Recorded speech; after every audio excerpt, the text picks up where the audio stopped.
माला दीदी, खाने में क्या बनेगा? एक बार सासू माँ को आ जाने दो, वही बताएंगे क्या बनाना है देवरानी जी।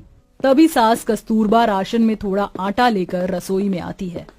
ये लो बहू, बिहारी की दुकान से 1 किलो आटा लाई हूँ, हिसाब किताब से बनाना ताकि अन्न बर्बाद ना हो। कल भी 4 रोटी कूड़े में गई थी, मेरा तो जी मचल गया था। बेचारा मेरा बेटा खून पसीना बहाकर हमारे लिए कमाता है, अब रोटी बना ले।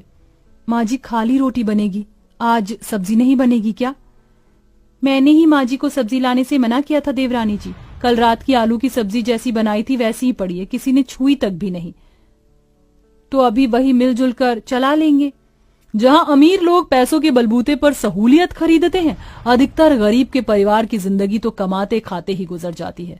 जिनमें से एक राम प्रसाद का परिवार भी था, जिसमें बूढ़े सास ससुर, 2 बहू, उनके 2 बच्चे नंद और दोनों के पति थे। जिसमें एक बेटा कमाने के लिए परदेश में था और पीछे से तमाम जिम्मेदारियां अकेले गुलशन पर थी। जेठानी जी, मैंने रोटी बना दी है। तभी ननद सोनम गोद में बच्ची को लाती है। अले ले ले, नहीं नहीं नहीं नहीं, क्या हो गया रूही को, क्यों रो रही? भूख लगी है? लीजिए छोटी भाभी, रूही कब से रो रही है, दूध पिला दीजिए। हाँ लाओ दो ननद। योगिता, तुम पेट से हो, ऐसे में रूही को दूध पिलाना तुम्हारे और उसके दोनों के लिए हानिकारक है। और फिर रूही साल की हो गई है, इसे थोड़ा ऊपर का दूध पिलाओ और रोटी भी खिलाओ। ननद जी, थोड़ी देर और संभालो, मैं दूध बनाती हूँ। बहू चूल्हे पर दूध चढ़ाकर उबालने लगती है। तभी गर्मी से सारा का सारा दूध फट जाता है। अरे नहीं, ये क्या हो गया? पूरा का पूरा दूध फट गया।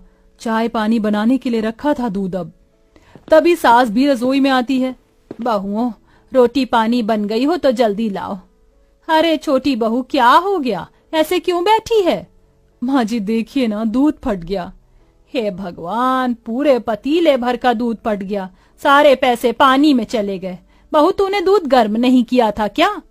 किया था माँ जी, 2 बार किया था, लेकिन गर्मी का पारा इतना ज्यादा पड़ रहा है कि रसोई में भपका भरा रहता है, इसलिए दूध फट गया। तभी ननद सोनम कहती है, मेरे हिसाब से हमको भी फ्रिज ले लेना चाहिए। गर्मी के मौसम में ठंडा पानी भी पीने को मिलेगा और खाना भी खराब नहीं होगा। ननद जी ठीक बोल रही हैं, और कुछ नहीं तो घर में एक फ्रिज होना ही चाहिए। कभी हमारे दरवाजे पर कोई मेहमान भी आ जाता है तो उसको हम 1 गिलास पानी के लिए भी नहीं पूछ सकते।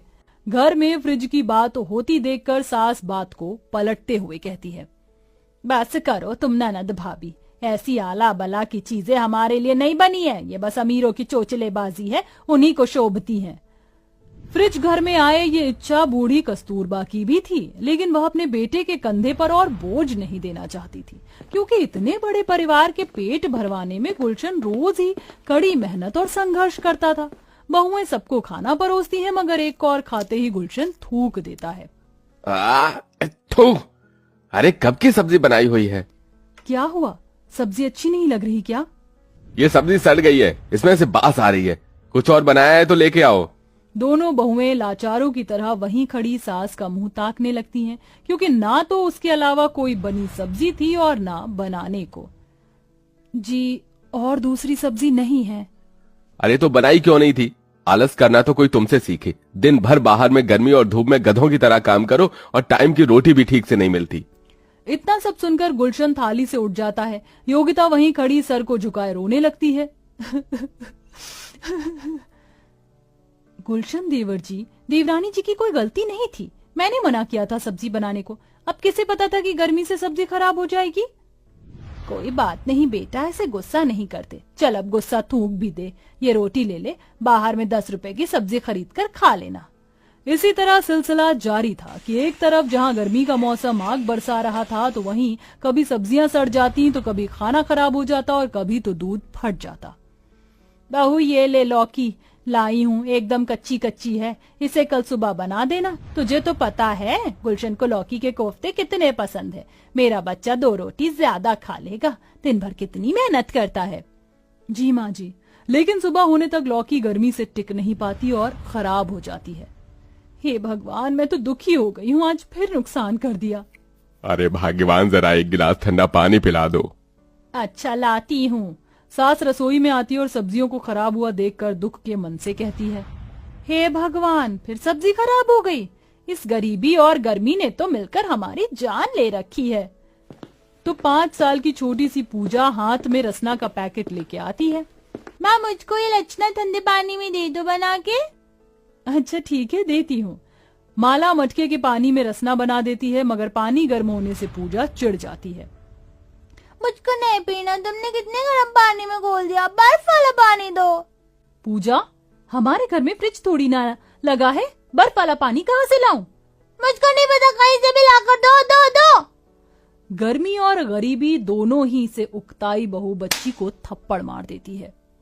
खबरदार, जो अब दोबारा जिद किया तो ये पानी पीना है तो पियो, नहीं तो जाओ। दादी, बुआ, चाची, माँ ने मुझको मारा। पूजा रोती रोती सिसकियां पकड़ लेती है। भाभी, पूजा अभी छोटी है, उसको समझदारी नहीं है, आपको उसे मारना नहीं चाहिए था। ये मेरी बात समझती भी तो नहीं है ननद जी, इसे समझना होगा कि हम गरीब हैं और गरीब की औकात में फ्रिज लेना नहीं है। माला के आंसुओं के साथ पूरा परिवार दुखी हो जाता है। तभी छोटी बहू योगिता बच्ची को सीने से लगाकर कहती है, रो नहीं पूजा, हमारे घर में भी बहुत जल्दी फ्रिज आएगा। पक्का प्रॉमिस चाची? हाँ पक्का। बहू, फ्रिज 1-2 पैसे की चीज नहीं है, कई हजारों की आती है। हम गरीब 2 टाइम की रोटी खा रहे हैं, ये भी बहुत बड़ी बात है। माँ जी, देखा जाए तो इस दुनिया में सब कुछ महंगा है, लेकिन अगर हम सब एक साथ मिलकर मेहनत करेंगे और थोड़ा थोड़ा भी जोड़ेंगे तो फ्रिज आ जाएगा। मेहनत करने वालों के लिए कुछ भी कठिन नहीं है। जब घर का मर्द हमको कमा कर खिला रहे हैं तो घर में बाकी जरूरत की पूर्ति हम मिलकर कर सकते हैं। पर बहू, अभी तो पेट से है, कैसे करेगी काम धाम? कर लूंगी माँ जी। भगवान पर आस लगाकर गरीब बहू काम ढूंढने निकल जाती है। उसके संग संग उसकी ननद भी जाती है, जहां वह दोनों बड़ी सी कोठी में एक साथ में झाड़ू पोछा, बर्तन और खाना बनाने का काम पकड़ लेती हैं। तो इधर घड़ी में रहकर बड़ी बहू और सास भी खाली बैठने की बजाय तुरपाई करने लग जाती हैं। अब सब मिलकर मेहनत करते हैं और कमाई का 1-1 रुपया हिसाब किताब से खर्चने के बाद बचे हुए पैसे गुल्लक में डालते गए। इसी तरह से दिन गुजरते हैं। माँ, भाभी, सोनम, तुम सबको ऐसे काम करते देखकर मुझे बहुत दुख लग रहा है। मैं इस परिवार के लिए हर जरूरत को पूरा नहीं कर पा रहा हूँ। अजी, ऐसा क्यों कहते हो? आप भी तो हम सबका पेट पाल रहे हैं और हम घर में तो खाली ही बैठते थे। अब थोड़ा बहुत काम करने लगे हैं तो मन भी लग जाता है और पैसे भी आ रहे हैं, और हम पेट काट कर थोड़ी बचा रहे हैं जी। आखिर के 2-4 दिनों के अंदर में ही फ्रिज खरीदने जितने पैसे हो जाते हैं, जिसे गुलशन घर के लिए एक बहुत ही सुंदर रंग का फ्रिज खरीद कर घर लाता है। गरीब ससुराल में नए नए फ्रिज को देखकर सबका मन खुश होता है। अरे वाह, कितना बड़ा फ्रिज है। हाँ, अब हम ठंडा पानी जूस भी पियेंगे, और चाची आप मेरे लिए ठंडे आइसक्रीम जमाना। बिल्कुल पूजा बिटिया, मैं तुम्हारे लिए टेस्टी टेस्टी आइसक्रीम बनाऊंगी और केक भी। चलो, भगवान की दया से हमारे गरीब ससुराल में जरूरत की एक अच्छी चीज तो आ गई। अब बस इस गर्मी में हमें गरम गरम पानी नहीं पीना पड़ेगा और साग सब्जी खाना पीना कुछ खराब भी नहीं होगा। इसे चला कर तो दिखाओ, ये चलता कैसे है? जी माँ जी, अभी दिखाती हूँ। बहू योगिता फ्रिज चलाकर ससुराल वालों को दिखाती है और उसमें पानी ठंडा होने के लिए रख देती है, जो कुछ घंटे में बर्फ का पानी बन जाता है। और पानी की घूंट पीकर सबके चेहरे पर बेचैनी नहीं बल्कि एक मुस्कुराहट थी। सचमुच ये फ्रिज तो बड़े काम की चीज है। हम गरीब तो इसका फायदा अब जाकर उठा रहे हैं। अगर अभी भी हम पैसे नहीं जोड़ पाए तो इसके सुख से हम वंचित रह जाते।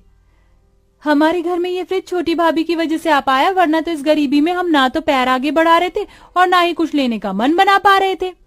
गरीब ससुराल में फ्रिज के आ जाने की खुशी एक अमीर के BMW लेने जितनी बड़ी थी, क्योंकि जहां कल तक उन्हें एक गिलास ठंडा पानी की भी आस नहीं थी, अब वह रोज फ्रिज में दही मक्खन जमाते और चैन की रोटी खा पाते थे।